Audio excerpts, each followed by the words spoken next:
जय श्री श्याम, जय श्री राम, जय माता की। दोस्तों, होली से 8 दिन पूर्व होलाष्टक प्रारंभ हो जाते हैं।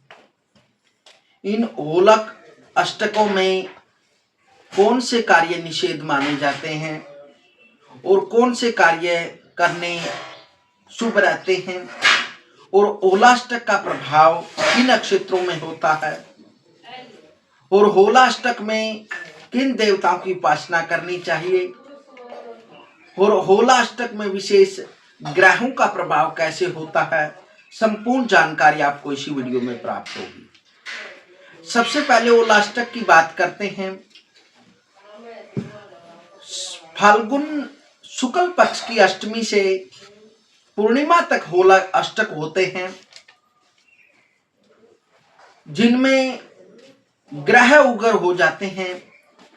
इस कारण ग्रहों से संबंधित कोई भी कार्य नहीं किया जाता, जिसमें विवाह, यज्ञोपवीत संस्कार, ग्रह प्रवेश या फिर कोई भी ग्रह देखकर मूर्त का जो कार्य होता है वह इन दिनों में नहीं किया जाता, क्योंकि इन दिनों में जो आकाशमंडल होता है उसमें ग्रह उगर हो जाते हैं।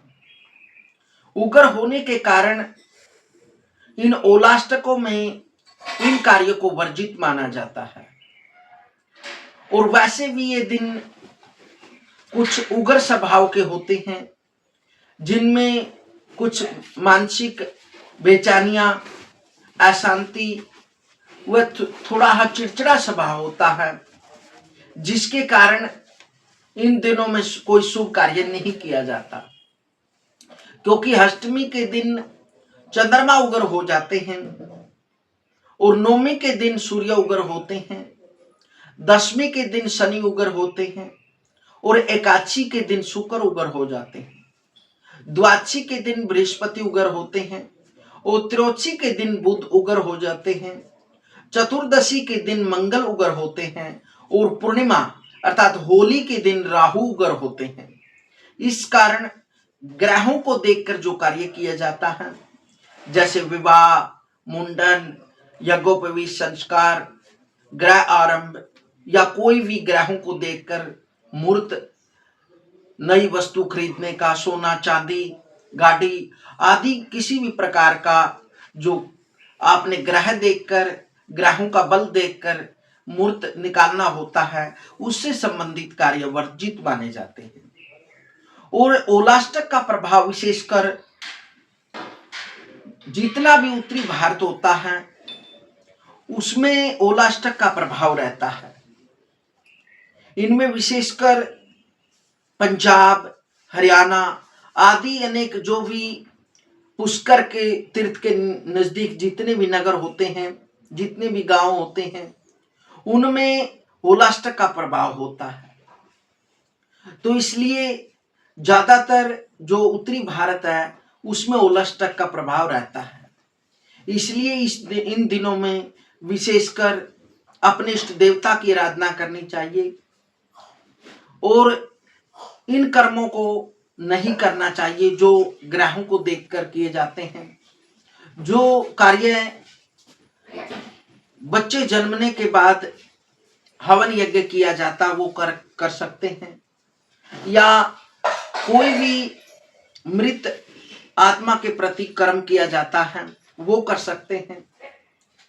लेकिन विवाह, मुंडन, ग्रहारंभ, गृह प्रवेश या कोई नई वस्तु खरीदना इन होलाष्टकों में नहीं करना चाहिए।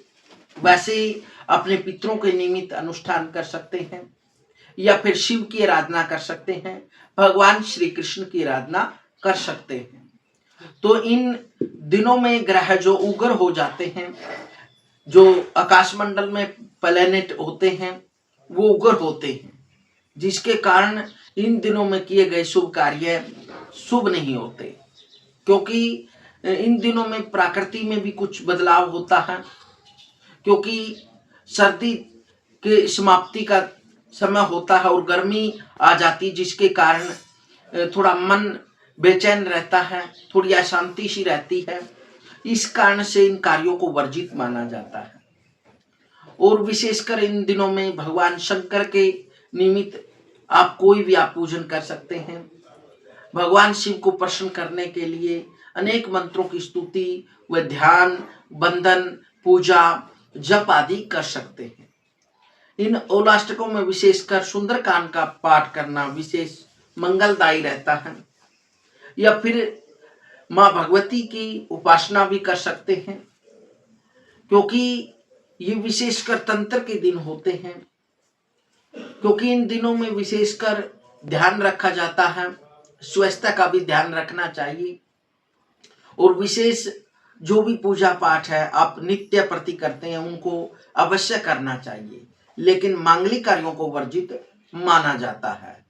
तो होलाष्टकों में इन कार्यों को छोड़कर जो जन्म और मृत्यु से संबंधित कार्य होते हैं उनको आप कर सकते हैं, क्योंकि वो कर्म नहीं छोड़ने के होते। इसलिए होलाष्टक में विशेषकर ध्यान रखें, क्योंकि ग्रह की उग्रता के कारण थोड़ा इनका नकारात्मक प्रभाव होता है। प्रकृति के अंदर भी थोड़ा नेगेटिव प्रभाव होता है, नकारात्मक प्रभाव होता है, जिस कारण से मन बेचैन रहता है। तो यह होलाष्टक से संबंधित जानकारी आपको प्राप्त की। आगे वीडियो में आपको जानकारी देंगे कि होली पर क्या क्या उपाय करें और होली के दिन विशेष किन मंत्रों का जप करना चाहिए। यदि आपके घर में कोई नकारात्मक शक्ति है या कोई बुरी शक्ति है तो उसको दूर करने के लिए क्या उपाय करें, अगली वीडियो में बताएंगे। तब तक हरिओम।